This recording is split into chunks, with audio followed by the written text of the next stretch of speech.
Folks, welcome back to Nostalgianomics. Today's video is going to be a bit more heavy than most, but I think it's going to be a bit more important than most because we need to talk about some of the controversies surrounding this hobby that will be affecting your collectibles and your investments moving forward, and the ramifications could actually expand out further than this one company. And that controversy is surrounding CGC grading.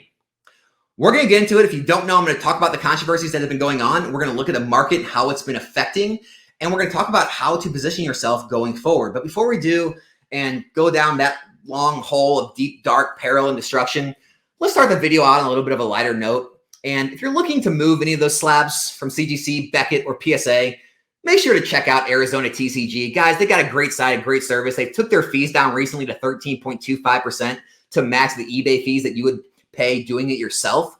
For a limited time, also, they're giving away this PSA 10 special illustration Charizard from 151 if you do send any submissions into them this month. And lastly, guys, this is kind of what you get when you go with a reputable seller. Is 100% positive feedback and almost 10,000 items sold. Here's an Iono card that ended recently for $202.50 plus $5 shipping that they auctioned off.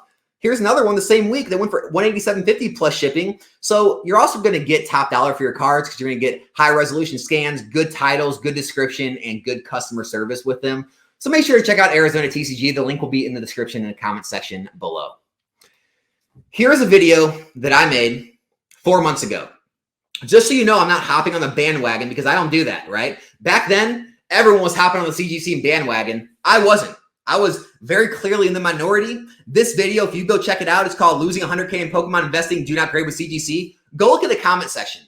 99% of those comments almost are 100% against me, telling me how wrong I am, telling me I'm biased towards PSA, telling me I don't know what I'm talking about the gains they're making, talking about, we need an underdog, we need someone to compete with PSA, and, stick it to the man, stick it to the big giant Goliath PSA. And I even made a, funny distinction. CGC could also stand for Cabal Grading Company because a lot of the people in the community and like the little clique I talk about, a lot of them were all promoting CGC and saying how great their turnaround times were and how much better the cases looked, how much cheaper it was, and how you could just churn and burn those slabs and dump them on to the unsuspecting victims, which now are losing probably all their value because now no one is wanting these slabs. But I just wanted to show this because it gives proof that, hey, this isn't something new I'm saying. I was trying to warn everyone 4 months ago, even when it wasn't the popular thing to do, okay? Because I'm not one that hops on bandwagons if I don't believe in something. I definitely didn't believe in these 4 months ago. So some of the controversy is, one, let's talk about this. Pokemon Radar is on the left. He's been on the channel before. You probably know who he is. And on the right, this is CGC's vice president, Matt Quinn. And I don't know about you, but how many people have graded cards that have got brought on CGC's channel with their vice president to talk about them or to be handed them in person? Not many. So it seems they're doing this with large creators or large voices in the communities, not just Pokemon, but other hobbies as well, to really give some legitimacy and to really kind of get their name out there and really pump up their business, right? And so, look, your opinion can be whatever you want on this, but there's a lot of controversy on this because that CGC 10, a lot of people are looking at scans of it, and it doesn't look like a 10. Now, we could say that with tons of cards. This doesn't look like a 9. This doesn't look like a 10. This doesn't look like a PSA 7. Whatever you want to say, right? There's always misgrades by misgraders, right? But it's just kind of funny that this one in particularly looks very far under what a CGC Gem Mint 10 should be. But they might have had some reason to give Radar a good grade to really promote that service. But again, this is all hearsay. There's no evidence. This is just opinions, right? Moving on from there, Danny Phantom, I've talked about him before. I'm not attacking Danny, but he's been a proponent of CGC in the past. He's ran card openings where he actually gave away free grading of CGC for the top hits. So whether he was in cahoots with them, he had a sponsorship through CGC, CGC was running free grades or Danny was paying for them, I don't know. I can't confirm or deny any of that, but it seemed like CGC was reaching out to these creators, giving away their service for free just to get people to run their cards through them because there just wasn't enough organic demand. And then we come to PK, Knowledge. You guys know I've had a history with him, but that doesn't stop me from giving credit where credit's due. He made a great video recently. It was titled 100% of CGC graded Pokemon cards resealable, where he tried to open up a PSA graded slab, a Beckett graded slab, and a new CGC graded slab. Surprise, surprise, spoiler alert. The PSA and Beckett were not able to be done. He got them opened, but they had frosting, they had cracking. You could tell they were open. You could not reseal them successfully and have people not know. Surprise, surprise, the CGC slab, you can actually open those. You can open those with heat gun and whatever else he used. I don't know the exact process he used. You can open the slab, take the card out, put a worse card in, reseal it, and it's impossible to see with the naked eye. Meaning, this delegitimizes basically every CGC new card out there, new slab card out there, because you don't know if you're actually buying the card that got that grade. It could have been opened and resealed. And so this is causing huge controversy across the hobby because now, obviously, people are wanting to buy CGC cards, right? Anyone that is buying them, they're really cautious and asking the sellers tons of questions. Not only that, it's having ramifications on PSA and Beckett now because people are just losing interest and taste for grading in general. It's really sending shockwaves throughout the hobby, and it's a very big deal. And, again, going back to when I made this video, I got a ton of heat for this. People were saying, Alex, look at this CGC Pristine 10. It's much harder to get than PSA. Dan Ketchum-All Collectibles famously labeled PSA 10s participation trophies because it was so easy to get. And I said, okay. So Pristine 10s are harder to get, great. But then if you get the CGC 10, it's easier than PSA 10. People said, okay, great, but this Pristine 10s, they're the creme de la creme.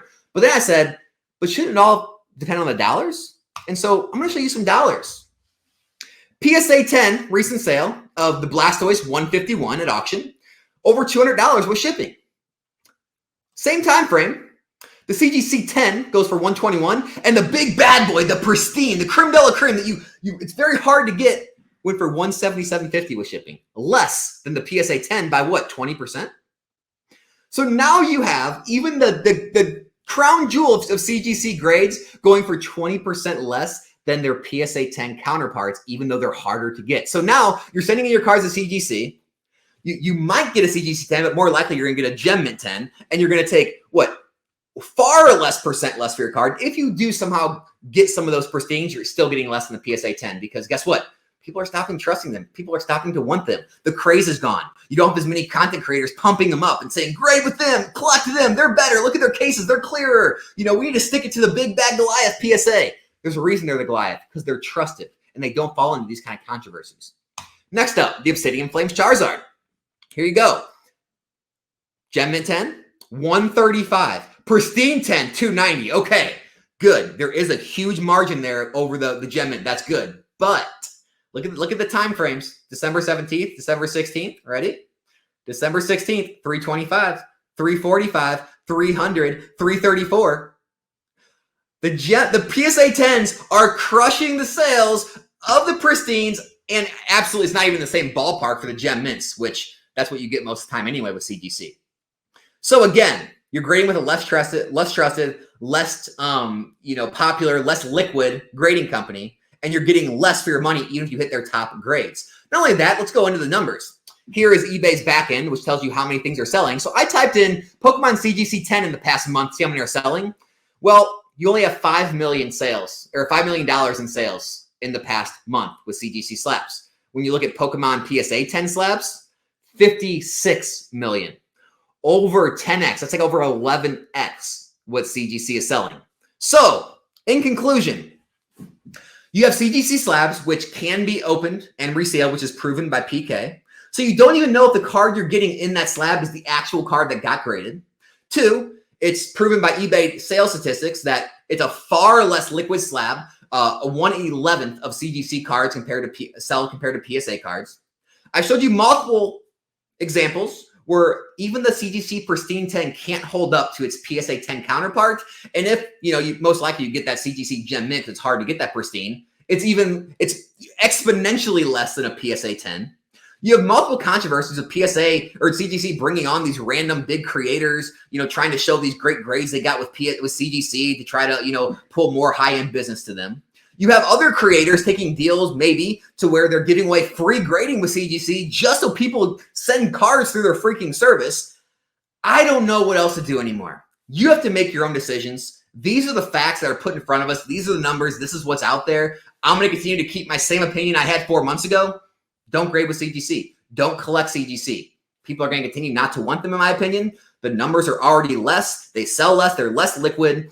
And you know, more collectors want PSA slabs in their collection over CGC cards. If you really want to chase that high end, that perfect rarity, go with Beckett's. Beckett's trusted. Go for the black label. The black label is always worth more than the PSA 10, right? Why not go for that instead of that pristine 10 where it's worth less? It blows my mind, guys. So I hope this helped everyone out there, give you a better idea of what's actually going on in the market, and don't take like the word of what people think or say, because I know it's cool. It's always cool to hate on the big guy. It's always cool to hate on PSA. It's always cool to root for an underdog. The only issue is when that underdog has made mistake after mistake after mistake and gets involved in so many controversies and does so many things wrong. There comes a time when you got to jump off that bandwagon and stop rooting for that underdog. And there comes a time when you have to think about your end customer a little bit and think of the things that you're peddling to them, because I don't want to be peddling these cards to my customers, because I know what's going on behind the scenes. I know most likely those cards are going to drop in value. They're going to be illiquid, and most people aren't going to want them in the future. So that's why when I sell slabs, I stick to PSA.